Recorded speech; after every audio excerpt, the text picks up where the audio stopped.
indignité, quand Nicolas Sarkozy s'emportait contre David Pujadas après une question sur les financements libyens lors du débat de primaire de la droite et du centre en novembre 2016. David Pujadas avait interrogé Nicolas Sarkozy sur les fameuses rumeurs de financement libyen.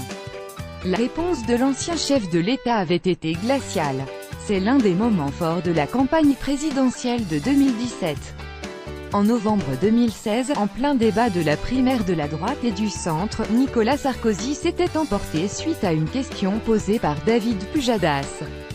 Avez-vous oui ou non reçu de l'argent liquide de la Libye pour financer votre campagne de 2007, avait osé le journaliste de France 2, limogé quelques mois plus tôt de son poste de titulaire des 20h de la chaîne. Nicolas Sarkozy, aujourd'hui placé en garde à vue dans le cadre de ces mêmes accusations de financement libyen de sa campagne de 2007, avait alors répondu de manière glaciale à la question de David Pujadas. Quelle indignité! Nous sommes sur le service public. Vous n'avez pas honte de donner écho à un homme qui a fait de la prison, qui a été condamné à d'innombrables reprises pour diffamation et qui est un menteur? Ce n'est pas l'idée que je me fais du service public, voyez-vous, c'était fin Nicolas Sarkozy.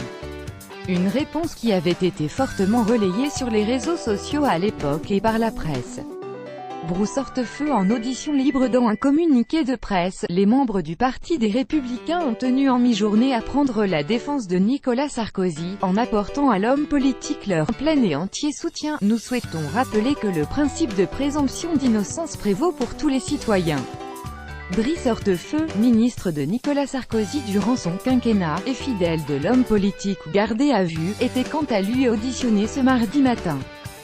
10 commentaires commentés. Partagez cet article, partagé sur Facebook sur le même sujet. L'élu l'actualité closermac.fr dans votre boîte mail. Inscription newsletter. Vous êtes bien inscrit à la newsletter avec l'adresse. Je souhaite aussi recevoir les bons plans des partenaires du site conformément à la loi numéro 78/17 du 6 janvier 1978, relative à l'informatique, aux fichiers et aux libertés. Vous disposez d'un droit d'accès et de rectification des données à caractère personnel vous concernant. Pour l'exercer ou en savoir plus, cliquez ici.